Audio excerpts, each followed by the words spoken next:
ஒரு புக் 600 வருஷமாக உலகத்தில் யாருனாலையும் படிக்க முடியாத புக். அதை படிக்க ட்ரை பண்ணவங்கெல்லாம் சாதாரண மனுஷங்க இல்லை, உலகத்தில் ரொம்ப சிறந்த மொழியியல் அறிஞர்கள். ரகசிய ஷார்ட்கட்ஸ் உடைக்கிறதுல பெரிய எக்ஸ்பர்ட். இப்போ இருக்கிற ஆர்டிஃபிஷியல் இன்டெலிஜென்ஸ் கூட அந்த புக்கு முன்னாடி தோற்று போச்சு. ஆனால் இந்த புக்கில் இருக்கிற ஒவ்வொரு பேஜும் ஏதோ ஒரு கதையை சொல்லுது. ஒவ்வொரு டிராயிங்லையும் ஒரு ரகசியத்தை மறைச்சி வச்சிருக்குது. அந்த ரகசியம் இன்னைக்கு வரைக்கும் யாருக்குமே தெரியல. 1912 பழைய ஜேஷூட் காலேஜ், அங்கே நூற்றுக்கணக்கான வருஷமாக யாரும் கண்டுக்காத தொடாத புக்ஸ் எல்லாம் சேஃபாக வச்சுருந்தாங்க. அந்த லைப்ரரிக்கு ஒருத்தர் வரார். அவரோட பேர் வில்ஃப்ரெட் வாய்னிச். அவருக்கே தெரியல, இன்னும் சில நேரத்தில் மனித வரலாற்றிலேயே ஒரு பெரிய புதிரை நம்ம கையை வைக்க போகிறோம் அப்படின்னு. அவர் புக்கை திறந்த உடனே அவரோட முகத்தில் ஒரு குழப்பம்.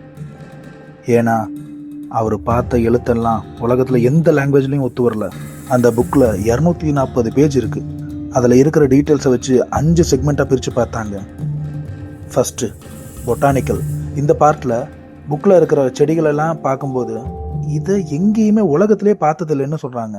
ஆனால் சில டிராயிங் மட்டும் 2-3 வெவ்வேறு செடிகளோட அம்சங்கள் ஒன்றா கலந்துருக்குன்னு சொல்கிறாங்க. இது மூலிகை மருத்துவம் இல்லை மருந்து தயாரிப்பு பற்றி இருக்கலாம் அப்படின்னு சயின்டிஸ்ட் சொன்னாங்க. அடுத்து அஸ்ட்ராலஜி.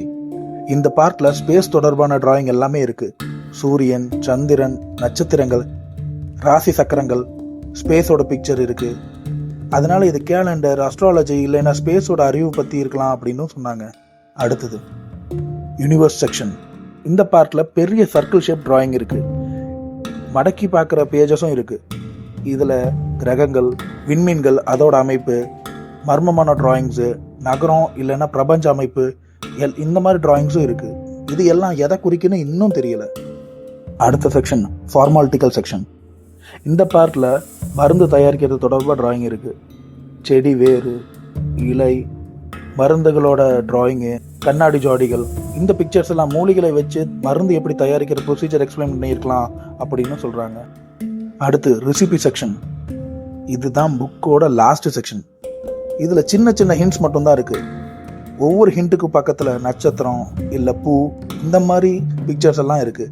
ஸோ இது வந்து மருந்து எப்படி செய்யலாம் அப்படிங்கிற ஸ்டெப்ஸு இல்லைன்னா ஹிண்ட்ஸாக இருக்கலாம் அப்படின்னு சில சயின்டிஸ்ட் சொன்னாங்க. பல 100 வருஷமாக இந்த புக்கை படிக்க ட்ரை பண்ணவங்க எல்லாம் பெரிய எக்ஸ்பர்ட் தான். குறியீடு உடைக்கிறதுல வேர்ல்ட்லேயே ஃபேமஸ் ஆனவங்க தான் இவங்க. செகண்ட் வேர்ல்டு வாரில் கூட எதிரி நாடுகளோட ரகசிய குறியீடுகள் உடைச்சவங்க கூட இந்த புக்கு முன்னாடி தோற்று போனாங்க. ஒருவேளை இது பூமியில் இல்லாத மொழியோ இல்லை இன்னைக்கு அழிஞ்சு போன ஒரு நாகரிகத்தோட கடைசி பதிவோ இல்லை மனுஷங்கனால எழுதாத ஒரு புக்கோ? இந்த கேள்விக்கெல்லாம் இன்னைக்கு வரைக்கும் யாருக்கும் பதில் இல்லை.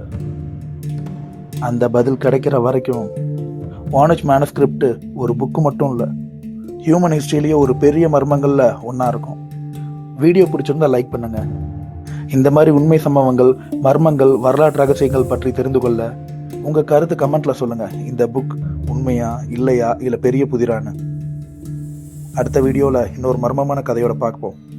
இந்த வீடியோ உங்களுக்கு பிடிச்சிருந்துச்சுன்னா நம்ம சேனலை லைக் பண்ணுங்கள், சப்ஸ்கிரைப் பண்ணுங்கள், ஷேர் பண்ணுங்கள்.